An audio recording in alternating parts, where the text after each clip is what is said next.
International Journal of Molecular Science cites that high insulin levels, or hyperinsulinemia, resulting from a Western diet and overnutrition, has a direct and pivotal role in the development of metabolic syndrome, type 2 diabetes, cardiovascular disease, and premature mortality, and recommends interventions that are targeted to reduce insulin levels to slow age-related physiological decline and prevent these diseases. Today, we'll be discussing the health benefits of living a low insulin lifestyle. Welcome to the Candid Coaching Collective podcast. We are a group of functional medicine health coaches who reside all over the world. We train together through the Institute for Functional Medicine's Functional Medicine Coaching Academy. We have stuck together to support and learn from each other as we launch our own businesses, and are excited to share our conversations about healthy habits and hacks, rants and raves, and experiences with a variety of health topics. My name is Debbie Fimple, and I'm joined today by Jayashri Shengloth, Michelle Forsland, and Alicia Harding. Our special guest today is Ali Chappell, founder of Lily Health. Ali is a registered dietitian with a Master of Science and a PhD in nutrition and metabolism, specializing in reproductive endocrinology. She has also completed a National Institutes of Health postdoctoral research fellowship focusing on nutrition, insulin resistance, and PCOS. As a woman with PCOS, Ali has spent her career researching the benefits of a low insulin lifestyle for PCOS patients. Through her book, Low Insulin Lifestyle, and the Lily Health website, she is delivering her research into the hands of patients through science-based and evidence-backed education and tools to help empower women with PCOS on their journey to improved health and well-being. Thank you so much for joining us today, Ali. Thanks for having me. I'm very excited to be here. Great. So let's start with the connection between PCOS and insulin. I was a little shocked to learn that up to 20% of women with reproductive age have PCOS, or Polycystic Ovarian Syndrome. And many times these women are unaware that they have this condition until they face difficulties getting pregnant and discover that their hormones are not functioning as they should. So can you briefly tell us about the connection between PCOS and insulin, and why so many women are not getting properly diagnosed? Absolutely. So first and foremost, insulin management is the cornerstone of PCOS management, because these women are born insulin resistant. And so they are really hitting the ground running ahead of the pack. They already are over secreting insulin. They're already ahead of the pack to getting insulin resistance. So around puberty, they start to see changes in their menstrual cycle. They start to see, they're not missing periods, or they start having acne, similar to how I was experiencing early PCOS. But a lot of times, and according to ACOG guidance, that you don't necessarily always want to diagnose PCOS, because many women have menstrual changes around puberty, and it's not always just PCOS. But unfortunately, a lot of times they're just put on birth control pills so that they can establish cycles. Now, or at least slough off the endometrium. Now, birth control pills are important, because if you're not having a period at least every 3 months, then that endometrium can put you at risk of endometrial cancer, because you're not sloughing it off. So this is one of the reasons why these healthcare providers are doing that. But then what happens is that they stay on these birth control pills until they're ready to get pregnant. Then they come off of them and they stop getting a cycle. And so this is one of the issues, I think, with so many women about really getting this addressed early on, is that the birth control pills are just masking the symptoms. And then they don't really see their symptoms, because maybe they don't have experience with their adult female body off of hormones to really know that all of these issues were happening long before the birth control pills. Yeah, that makes a lot of sense. And so what, in terms of, identifying the hyperinsulinemia, what is the impact of identifying that and helping these women lower their insulin to help address the PCOS? Right. Sorry. So back to insulin being a very important hormone. So again, these women are over secreting it, and women with PCOS actually differ from women without PCOS with this little enzyme. There's this little enzyme that's in the ovaries, the theca cells, that in women with PCOS, I call it a stoplight. It's preventing too much testosterone from being made. So when insulin levels are high, there's these theca cells actually have receptors on them, insulin receptors. So when insulin levels are high, it causes testosterone to be produced. But when you don't have PCOS, it's like a stoplight. It's like when you're trying to get on the freeway and it has the little yellow light to prevent too many people getting on the freeway at once. Well, with PCOS, this enzyme is in overdrive. So as insulin levels rise, it just keeps pumping out testosterone. And this is the testosterone that then goes on to cause issues with cycles, with acne, with hair growth, with hair loss, with anxiety, and with weight gain. And so the whole cornerstone of management is, of course, having to lower these insulin levels, because until you lower the insulin levels, you're not going to have those theca cells calm down, right? They're going to continue to create testosterone. And so that's really, the premise of a low insulin lifestyle, and is why many providers, they give birth control pills just to stimulate a cycle. And then also they give metformin to help lower insulin levels. So can it help prevent, worsening insulin resistance? And so this is really the cornerstone. If you can lower insulin, you can then lead to lower testosterone and improve symptoms. That's great. And what you had a great research that kind of showed what the key recommendations were from a dietary perspective, it sounds like. And what are those recommendations to lower insulin? Well, I'll give some context. So I struggled with my weight for a long time, and probably about 40 pounds heavier. And I was following all the nutrition recommendations that I was hearing in school, which was, more whole grains, more low-fat dairy, less fat, all of those things. I was a vegetarian, I was running all the time, and the scale just wouldn't move. And so I graduated with my bachelor's. I went on to do a master's. I still didn't really learn about insulin resistance or PCOS. And that's because in your typical dietitian curriculum is really around diabetes management, heart disease management, and tube feeding. So insulin resistance and reproductive health really make up, at least whenever I was in school, which was, 17 years ago, was not really a big part of the curriculum. So this is when I started doing a lot of self-study and said, okay, perhaps what we're teaching patients with PCOS isn't the right way. It's making it worse. It was making it worse for me, at least. And so that's when I developed and I started researching insulin and what foods are causing a spike in insulin. And that is what's developed a low insulin lifestyle. So the foods that really have an effect, a really stimulating effect on insulin, are foods, number one, high in glucose. And I say glucose as compared to carbohydrates and for a reason. So starches, which make up 100% glucose, they're the only carbohydrate source made up of 100% glucose.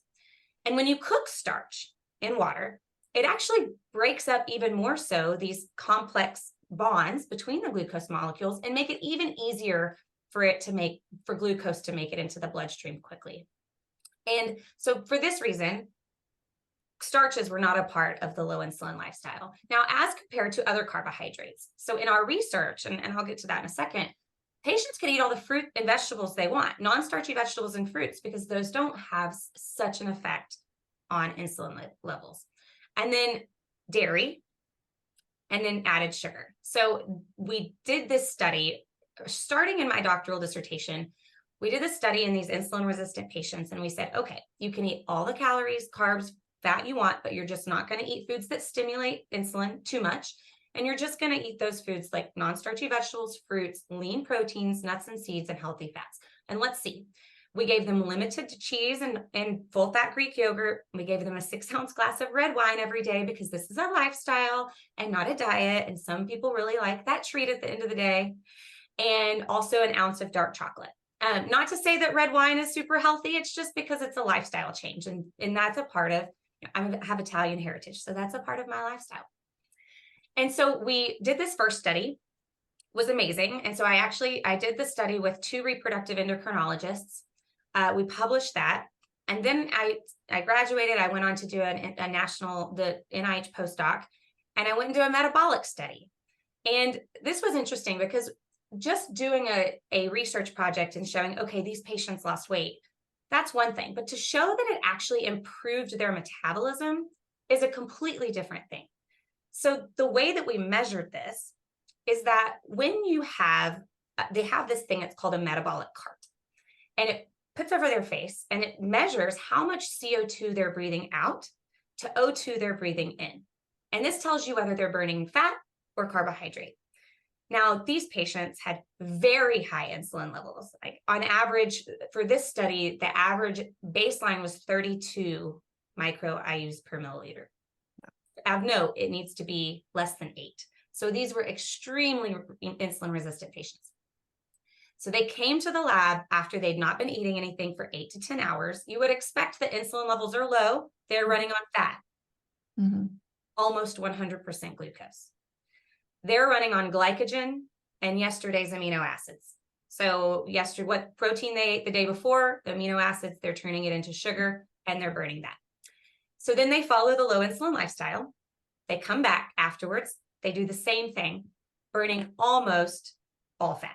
It was such an amazing just change. And it's not surprising. If you avoid foods that are causing overproduction of insulin, insulin levels drop.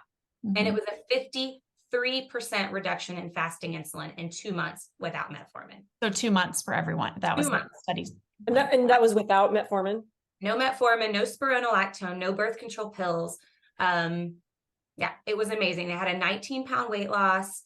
It was truly, and they had a 23% reduction in free testosterone. I mean, you can't get those results with spironolactone. So it really just goes to show how important insulin management and focusing on insulin is really the catalyst for the change for PCOS.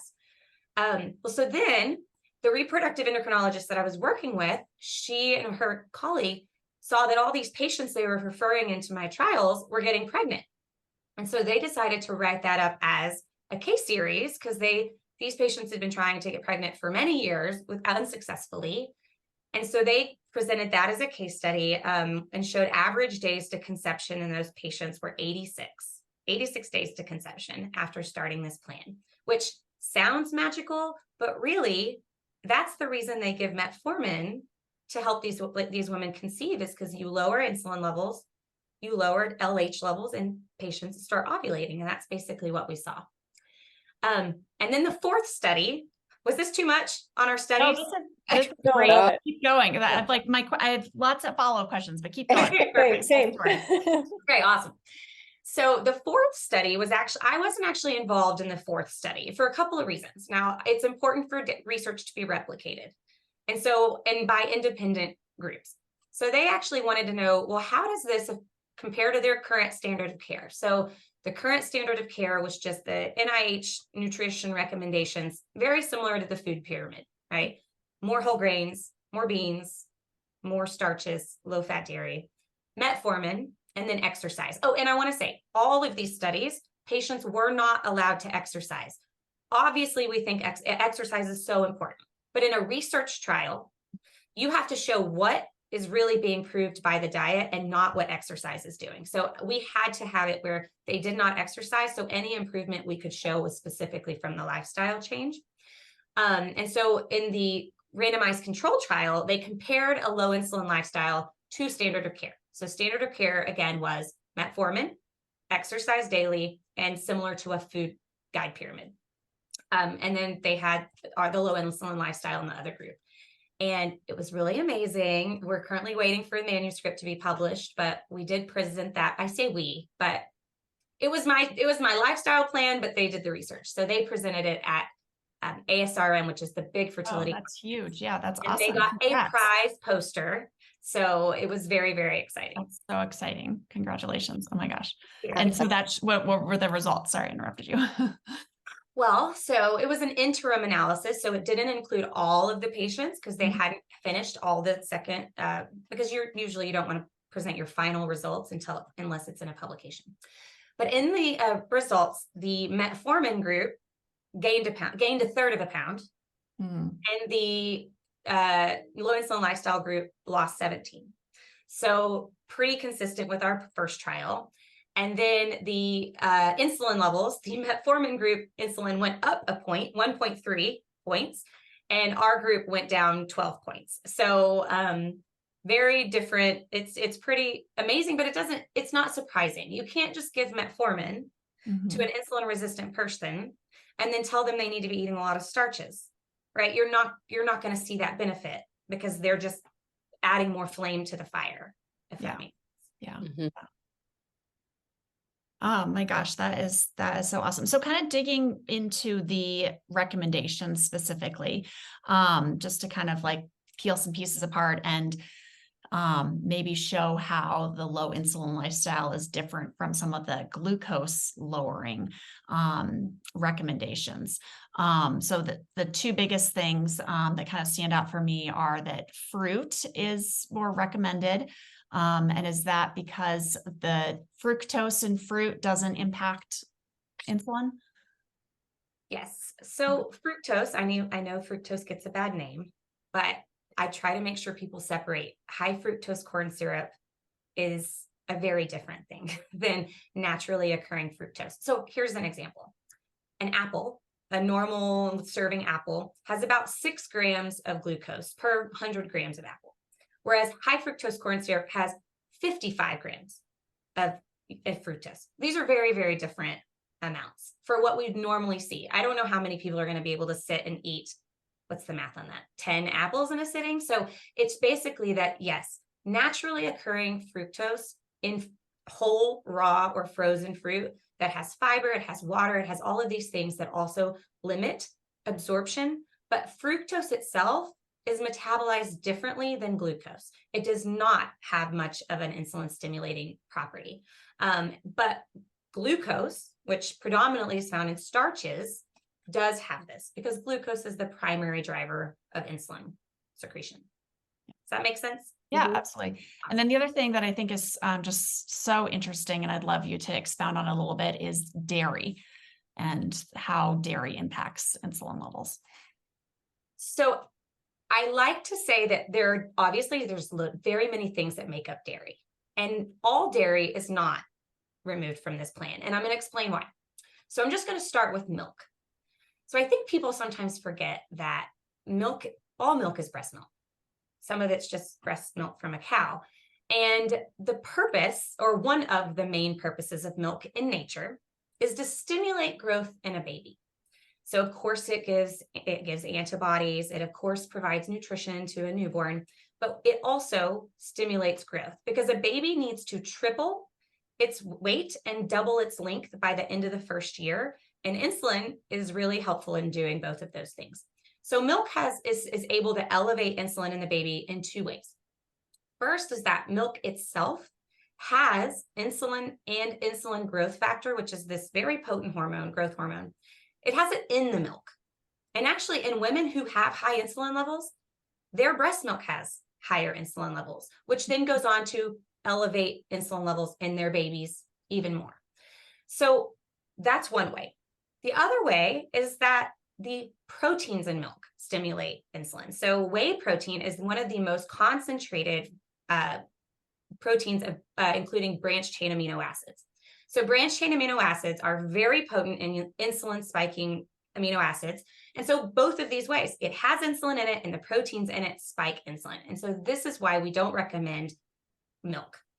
Now, when you get to the dairy products, some of them are just fat, right? Butter, ghee, cream. Those are just fat. They don't have the proteins. They've taken everything out. I don't recommend eating just tons of cream by any means, but it's just important to know that those are separate. Then you have these that are whey rich, like anything that's soft is got lots of whey in it because whey is actually very liquidy. And then you have everything that has whey removed, which is your Greek yogurt and your cheese. So this is the reason why we were adding a little bit of cheese and Greek yogurt. Number one, because it has no whey in it. And number two is because when you ferment, there's data to show that when you ferment casein, it can actually lower the branched chain amino acids, meaning that it's lowering that insulin response. And so this is the reason why we separated those from the others. Does that make sense? I think that sometimes it's just important people to realize that that's the whole purpose of milk. It's not toxic. It's not that it has all these artificial growth hormones. It has natural growth hormones because it's for a newborn. It's designed to do. Interesting. Yeah. So on I think Alicia and I probably have the same question about the BCAAs, which have become a popular supplement for people to take around exercise to support protein needs and muscle growth.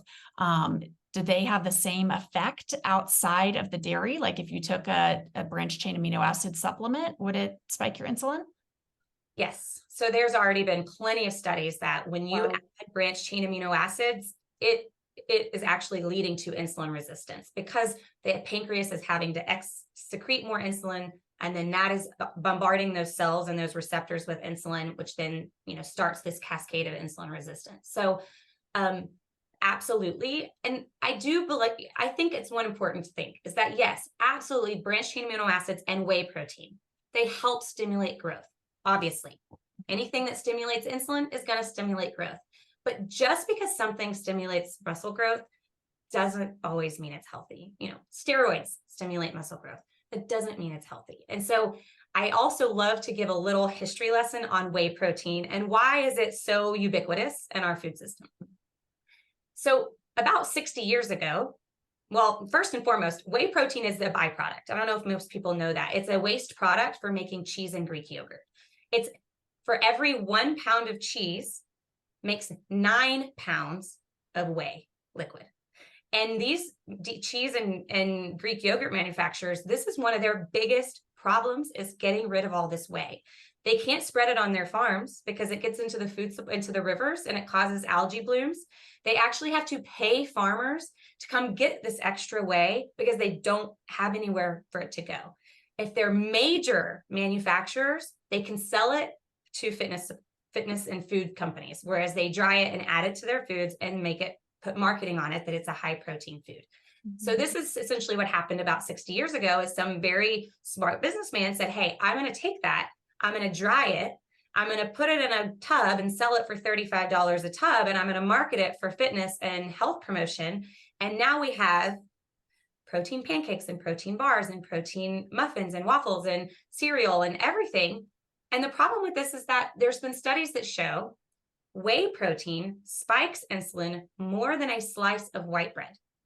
So now we're just spiking our insulin all day long, which for somebody who's working out multiple times a day isn't necessarily, the jury's out on that one. But if you're not, and you're already insulin resistant and you're eating all this high protein food thinking that you're doing something good for yourself, that's where it's really unfortunate.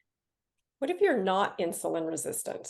And what if, could it cause you to, if you are ingesting a lot of whey protein or a lot of animal protein, which that's sort of my second question, doesn't that mean that any complete protein, any animal-based protein is going to be high in all of these essential amino acids?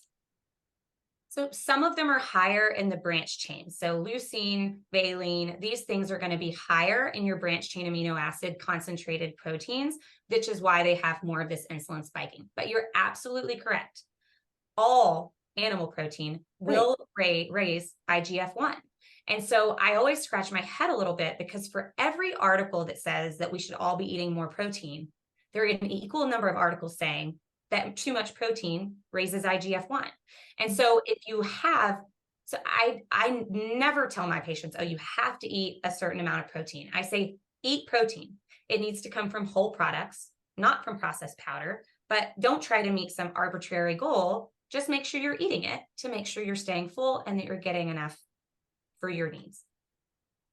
Right. The studies, though, that were done on the increase in IGF and mTOR in high protein diets, though, where they showed a shortened lifespan and the detriments have all been done on rodents. They're actually, and I know we're talking, and that's why I'm trying to delineate between, is this a problem and is this a issue if you're not insulin resistant?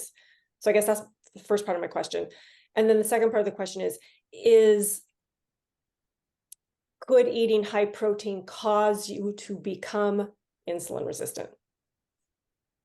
I don't think there's been enough studies on that, but here's one of the studies that I think is a pretty good one. They take healthy volunteers, they infuse them with insulin that leads to insulin resistant. Anything that's infusing with insulin, and I don't know if I think this is a really good explanation. I did this post on Instagram where I took an apple and I had these golf tees and I said, okay, this is like a cell. And these golf tees are like your receptors. Now, let's say you're not insulin resistant. All your receptors are on the cell. Now, once insulin binds to the receptor, it allows glucose in. But once you have too much insulin and it binds all those receptors, your cells actually start to get rid of those receptors. They start to internalize them because they're overwhelmed. That's pretty similar to most hormones in the body. When you have the receptors saturated, sorry, I couldn't think of the word. When you have the receptors saturated, it causes internalization of that. And that's how over time you can become insulin resistant. But it's difficult to know because if you're somebody who is insulin resistant, or you're not insulin resistant, excuse me, you probably have lifestyle behaviors which are going to dampen that. So maybe you exercise a lot where you're taking advantage of that insulin spike to help you shuttle amino acids into your muscles so you can build muscle. But if you're not somebody who is, or who has insulin resistance, or who's genetically predisposed to insulin resistance like PCOS, having anything that's putting more insulin into an already hyperinsulinemic system is just getting further away from your goals. So I think there's plenty of health enthusiasts who probably use lots of whey protein, and they're perfectly healthy because they have other lifestyle habits that can offset that. Or they want, I mean, there's some bodybuilders who actually inject themselves with IGF-1 and insulin because they want to have more growth. But I mean, bodybuilders are known not to have great cardiovascular health. So it's hard to know, is just building muscle the right way to go, or is it your metabolic health? I think it's hard. Your question is valid. Yeah, I mean, there's just so much information out there supporting the, as we age, the importance of maintaining muscle mass for all of the reasons, right? For our immune system, for our bone health, for keeping our metabolic system functioning properly, right? Muscle is been considered the organ of longevity. So how do we go about as we age, and maybe for all of the women here who are maybe becoming less insulin resistant as we lose or less insulin resistant as we lose our estrogen also. More that insulin happens, resistant right? as we lose our estrogen, right? Right. Yeah. They say that backwards. Less Yes. sensitive. Yes, less sensitive. Thank you. How do we go about then maintaining our muscle and staving off insulin issues? resistance. Yeah. So I think it's important to remember too that part of muscle loss as you age is a result of insulin resistance. So when you, and I like to do analogies. So unfortunately, if you have high insulin levels, you can't pull fat from your fat cells, right? It's you're in a storage mode, you can't pull fat. The way that you can get energy is to either make you eat more, the brain's either going to make you eat, or it's going to start burning muscle mass, right? These are the two ways that it can start getting energy.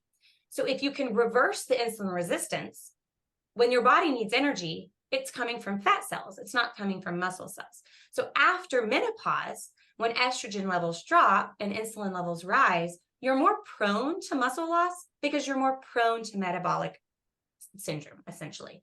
So the way that you would reverse that is still focusing on lowering insulin, because when you lower insulin, you're less likely to need muscle to be able to burn for energy. And then you can still gain. I am not demonizing protein. I hope that it doesn't come off that way. I absolutely recommend whole proteins. I just think that the concept of eating protein just to eat protein, right? Eating a Greek yogurt and then adding whey protein to it just to amp your protein is probably not necessary. You could probably just have the whey protein. You could probably just have the Greek yogurt. So I think that's the best way. It's not just thinking about gaining muscle. It's about preventing loss of muscle as well. And that is because of estrogen and insulin. Yeah, Okay. I think that makes a lot of sense. I think is your, just to clarify for all of us and for anyone listening, is your focus really on the whey protein being the issue? Absolutely. I mean, lean animal proteins, they could eat all they wanted, right? I did not limit at any way.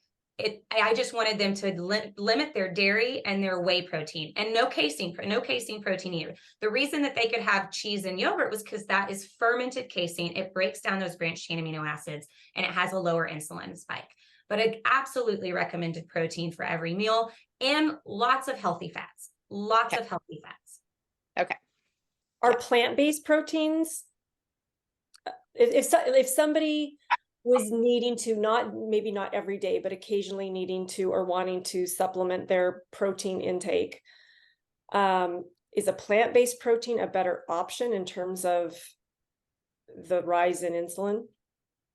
The 3 protein options I typically recommend are egg white protein, because it's a whole product, right? It's just like they put egg yolks in mayonnaise, but the egg whites are again a byproduct. But egg whites it's just the whole food just powdered. So egg white protein. I also recommend hemp seed protein. It has lots of fiber in it. And then there's new ones called bone protein, which I also think is interesting. So that's another one that's an option.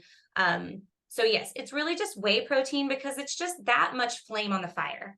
They already have so much insulin. Adding something like, especially protein waffles, because they think that it's somehow healthier with this added protein. Well, now you have the flour and the whey protein. So yeah. you almost can't. That makes a lot of sense. That's really helpful. Thank you. Yeah. So the like the bone marrow protein that's kind of grown in popularity I have not tried it, but if you really feel like you want to eat more protein, and I say like to each their own. Some people love eating less carbs. If you want to eat less carbs, that's great. But if people sometimes go on the keto diet and the first thing they do is just eat nothing but cheese and cream, I'm like, if you're going to do keto, let's eat more of like the proteins and the green vegetables. I can't imagine doing keto. Like that sounds off. I love fruit. I could never do that. And I love carrots, and I'm not going to like count my broccoli, but vegetarians, you can absolutely do this as a vegetarian. Tofu, small amounts, is not very processed. I mean, tofu or edamame beans are very different than textured vegetable protein, right? Very different than the soy burgers, Right. but just tofu or soybeans or edamame, nuts and seeds, eggs and cheese if they eat it. There's been quite a few vegetarians who have approached me and have been able to follow something like this. I think I'm very curious about pea protein, because I think a lot of the plant-based proteins have pea protein in them, and you didn't mention that as one of the main sources for vegetarians. What do you think about pea protein? Well, there's not been a lot of research on it. It's just that peas generally are pretty starchy. So it really depends. Are they isolating the protein from that, out of that, and then it's no longer a whole food? I really like the hemp, because the hemp seeds are just ground up hemp seeds, hemp protein. I like it when it's a whole protein, because then it's a whole food versus just isolating something from that. Right. Okay. And probably similar quinoa, right? Quinoa is a whole protein, but it comes with the starch. A lot of starch. Right. So I've had this idea of making an algorithm for patients to say, or just for people, because it's absolutely right. Sweet potatoes have tons of beta carotene and vitamin A, and so does, quinoa has lots of iron, and it has lots of fiber. And it's not that these foods aren't healthful, but they also come with a very large dose of glucose and starch.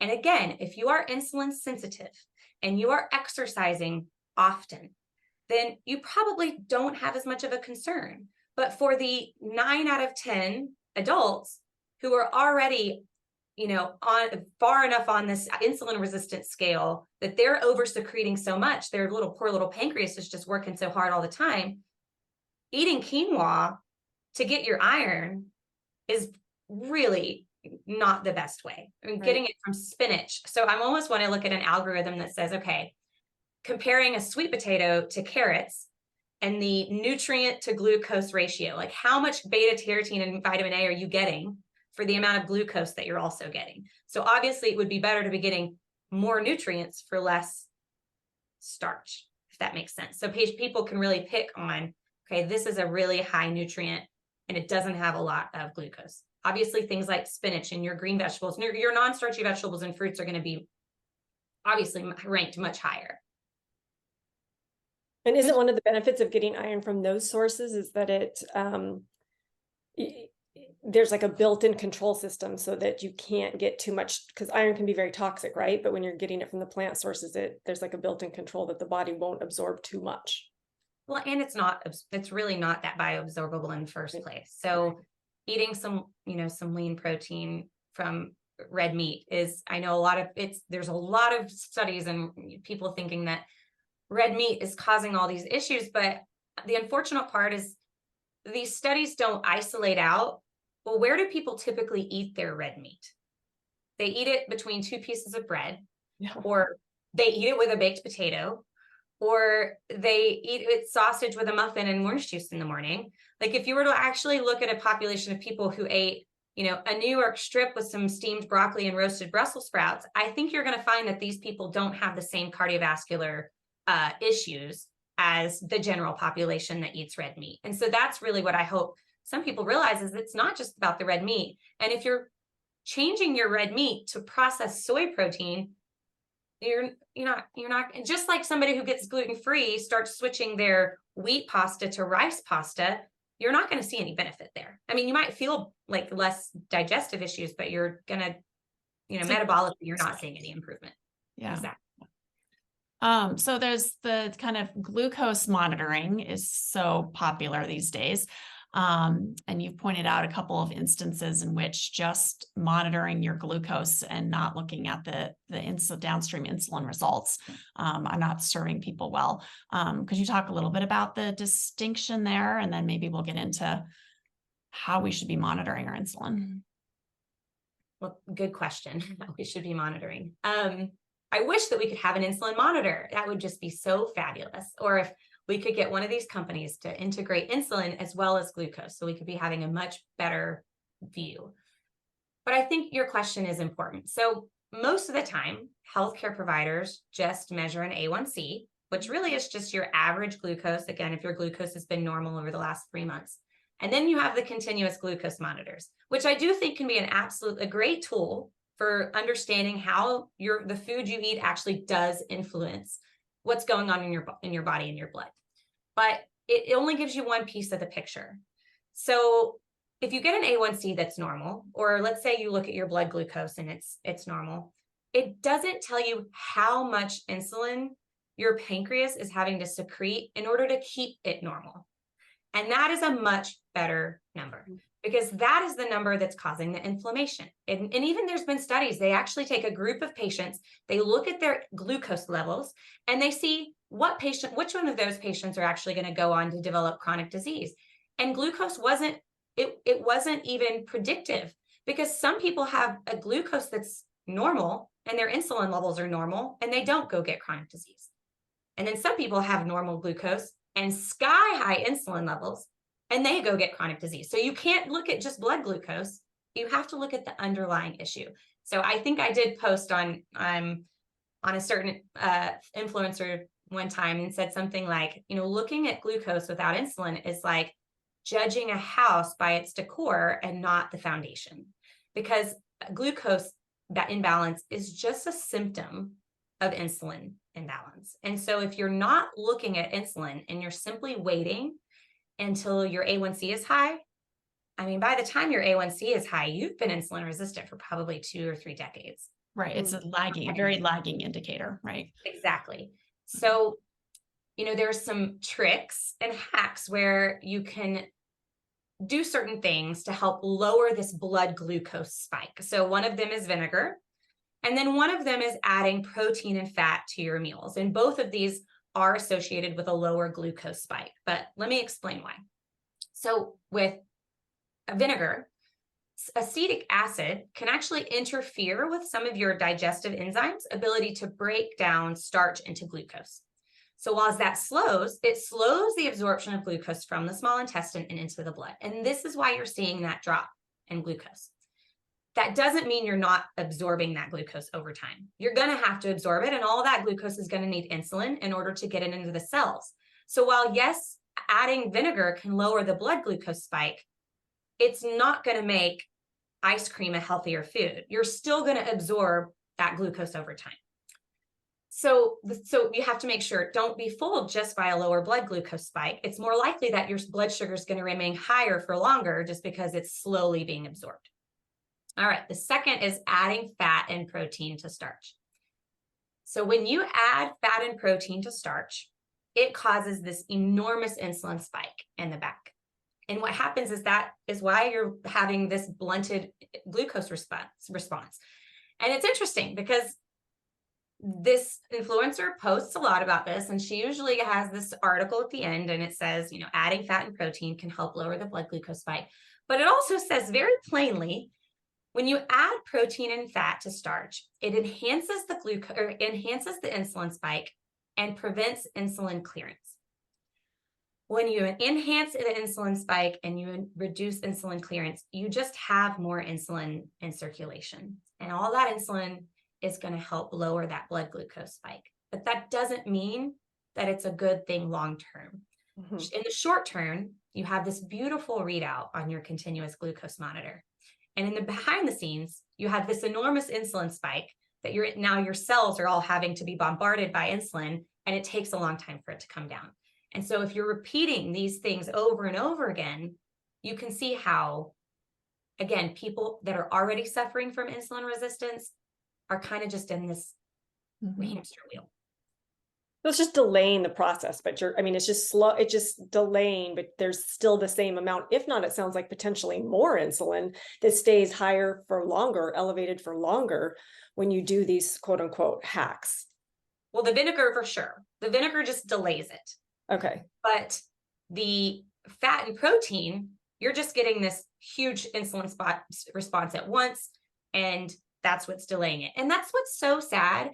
If you go on Google right now and you search whey protein and insulin resistance or insulin secretion, you'll see a number of articles that'll say whey protein is perfect for diabetics. We did this study, and if you give whey protein to patients with high blood sugar, their blood sugars levels lower. Well, that shouldn't because it's really, hiking the insulin. that really shouldn't be the goal. That's like No. patients sulfonylureas, which is a medication, diabetes medication that just squeezes the pancreas for every last drop of insulin. And then eventually the pancreas stops functioning. I mean, so and they have, the sulfonylureas, those long-term results are weight gain, hunger, pancreatic cancer, because it's just squeezing that pancreas so much. So that should not be the marker of improved insulin resistance. Is just improved blood sugar. All you've done is made more insulin. And that's not the goal. The goal is to get rid of the stimulus or lessen as much the stimulus as possible. Can you speak to movement? Because I know that when the three of us were wearing our monitor, we noticed that if we moved, for example, went for a walk, a gentle walk, that immediately stabilized and dropped that number. But what is movement doing to insulin? Okay, so when you actually see those cells, and I'm going to go back to the cell because I like to explain things in science way. I hope that's okay. Love it. You have these cells and you have these receptors. Well, usually you have to have insulin to be able to get glucose into the cell. But for exercise, what's happening is it's able to absorb glucose from the blood without having to have insulin. And so when you start getting glucose out of the blood, the pancreas says, oh, okay, good. I don't need to make so much insulin anymore. The livers can start clearing it out. So that is why I try to explain to patients why exercise is important. It has nothing to do with how many calories you're burning. It has all to do with your ability to have your liver be able to clear excess insulin out of the blood, because you don't need as much, because glucose levels are being pulled into the cells, because you have these glucose transporters called GLUT4 transporters, and they start making their way to the surface to start grabbing glucose out of the blood. So that's the best part about exercise, is that you don't need insulin to get the glucose into the cells. Glucose levels fall, insulin levels fall, but I also, on the other side of that, do you guys remember the I Love Lucy episode where they're in the chocolate factory and they're like trying to I think of this as like exercise. They're trying really hard to like clear that insulin from the blood, but this machine just keeps pumping it out. So you can't expect to exercise and lower insulin, but yet still eat whatever you want to spike insulin, because then you're just throwing more flame on the fire while you're trying to put it out. So, really, I think we all have, agreed from a lifestyle perspective that diet's always the most important. Mm-hmm. Stop throwing gas on the fire, and then start trying to put it out, right? Stop eating the foods that are spiking in insulin and add exercise as a benefit, because it's important for your health.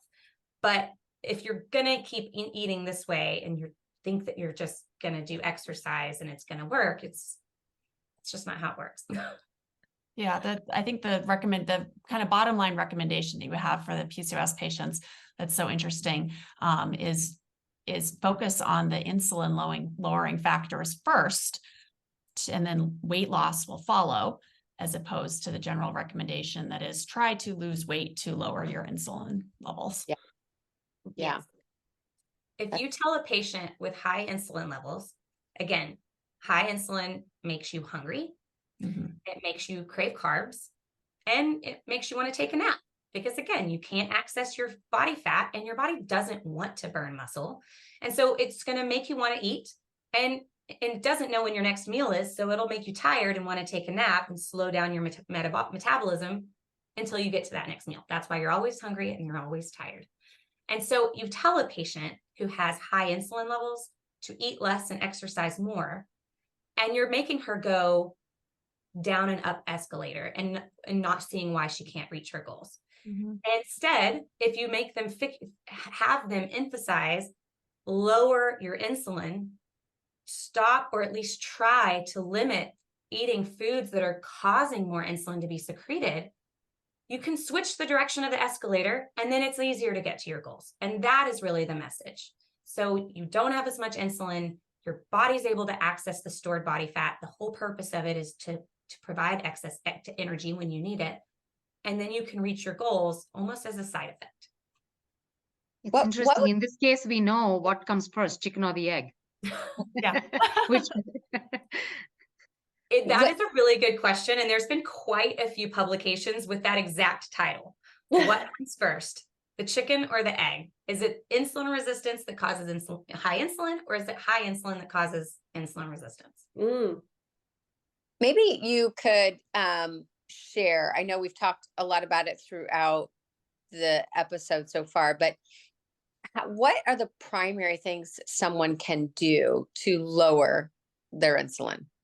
I mean, we've talked in general, right? They're lower insulin. Specifically though, where would someone start? What would you say are the top 3 to 5 things? Do these first. First is diet.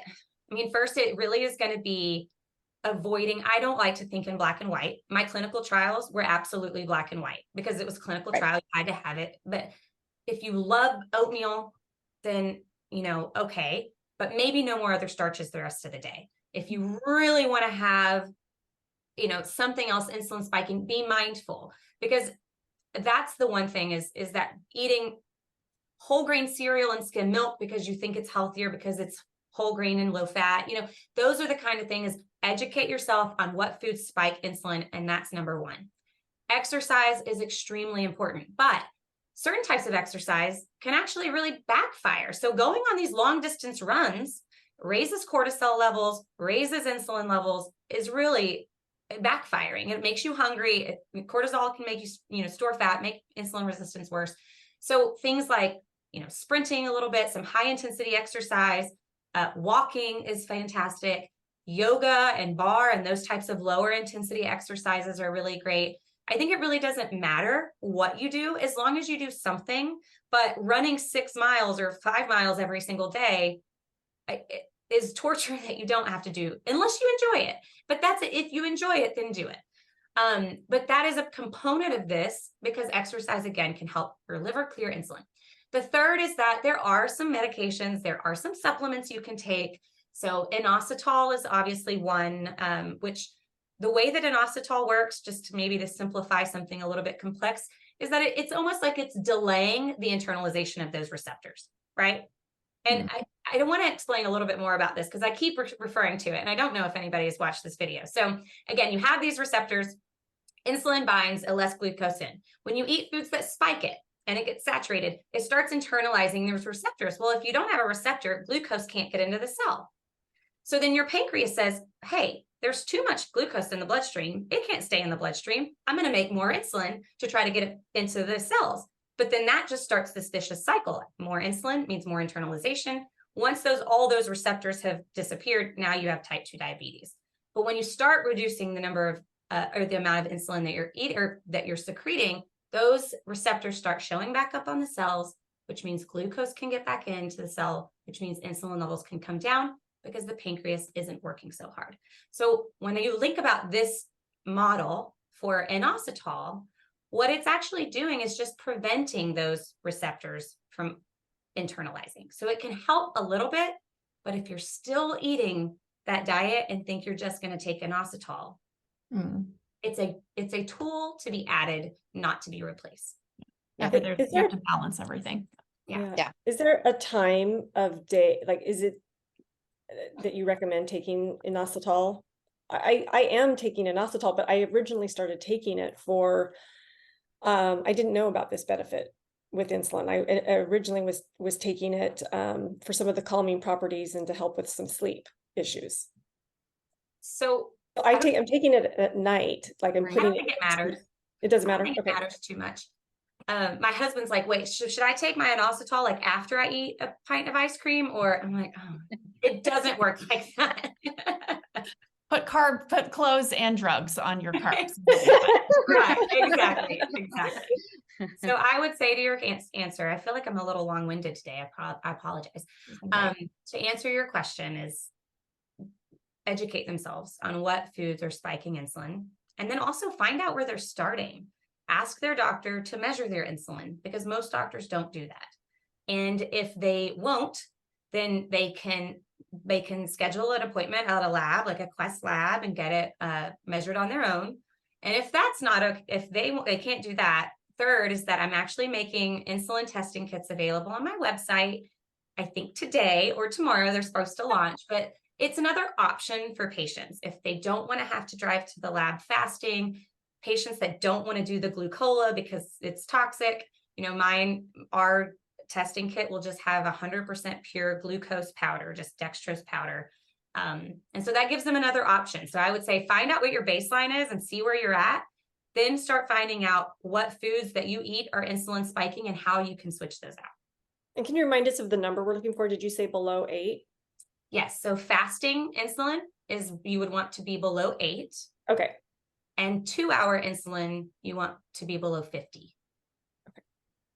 So is it's really important to actually. Oh, sorry, Jay. No, is it actually important to check insulin before and after, or if you just do before and you are at a good level consistently every 6 months, are you good to go?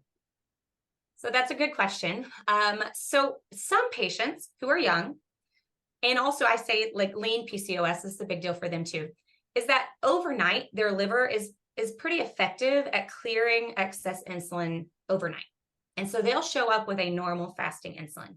But then you give them that 75 grams of dextrose and they have this enormous insulin spike. So I'm one of those people. Again, I have PCOS. And so I just genetically am predisposed to over secreting insulin. And I know this because every time I do a gestational diabetes screen, or the last 2, my 2-hour glucose was in the low 60s, upper 50s. And that means that I'm over secreting insulin. It's driving my blood glucose down. And so this is why I know that I over secrete when I eat starches. So if your doctor's only giving you blood glucose, that is one way to know if you're over secreting. But from a fasting perspective, it is a good indicator. It's better than an A1C, absolutely. But sometimes doing the 2-hour can really give you a better idea of how you're over secreting in response to meals. That's so interesting. Like fasting insulin is becoming a little bit more common. We've all done the function health testing where that is offered, but the 2-hour challenge definitely seems like that's new. Well, it's pretty, an oral glucose tolerance test is a pretty standard. I'd say it's standard, but it's kind of a pain. Got to drive to the lab, got to be fasting. Then you've got to drink this glucola, which is disgusting. And then you have to wait 2 hours at the lab. And not everybody has just 2 hours in their day before they even go to work. Mm-hmm. And so that's the other reason I really wanted to make these kits available, was that they can wake up, prick their finger, put some blood drops on this card, set it aside to dry, put this dextrose packet in some water, drink it as fast as they can, set a timer, 2 hours later, prick their finger again, 4 drops, put it in the mail, and then on with your breakfast. So it is so much more convenient for patients to be able to do it that way. Whether they're just trying to test their insulin or even the gestational diabetes where they don't want to do the glucola, that's another. And sit in the doctor's office. And how long does it take to get results? So after you put them in the mailbox, it gets to the lab. They run the lab, the test, and you get emailed back within 3 to 4 days. That's awesome. That's great. It would be Amazing. great to have a real-time insulin monitor. I dream of it, but I Do have you a know of 4-year-old. any development that's happening or? I have done lots of patent searches. Okay. I've done lots to see if anyone is doing something like that, and there's a lot that has to go into it. The way that you measure insulin is actually through like monoclonal antibodies, and they have to develop a new assay to be able to miniaturize it into a handheld device. And so that takes quite a bit. And so I always say, I mean, I would love for it to be done, but I have a 4-year-old and a 1-year-old, and I just don't know if that's my journey. Like developing a consumer device right now I just don't know if I have that in me at the moment. Well, you have lots of great tips and education and resources that you are providing. So we're so thankful for your time with us today. And this is great information to get out there, and I'm sure will be helpful to lots of people. Allie, tell us where we and our listeners can find more information about your work. Yeah, so I'm on Instagram. I do a lot of education around insulin resistance and a low insulin lifestyle on Instagram. I also have a website, lilyhealth.com. So Lily is Lilli. It's actually an acronym for low insulin lifestyle. And on there, you can find all of our publications. You can find all of the research. I have a blog as well, so they can go there. And then again, this week we're launching our test kits. If you want to find out what your baseline is, insurance sometimes will approve it. So you can always start with your doctor first. These are just an option for convenience, or if your healthcare provider doesn't do that. And then in 2 months, we're launching an app. So the app will have free education. We got a National Science Foundation Award to launch this company. And so we are really excited to get out there and educate women and women with PCOS and insulin resistance on how to improve their metabolic health. Great. And just to clarify, the test kits are direct to consumer. You don't need a prescription or anything. You can order them directly from your site. You can order them directly from the site. Wonderful.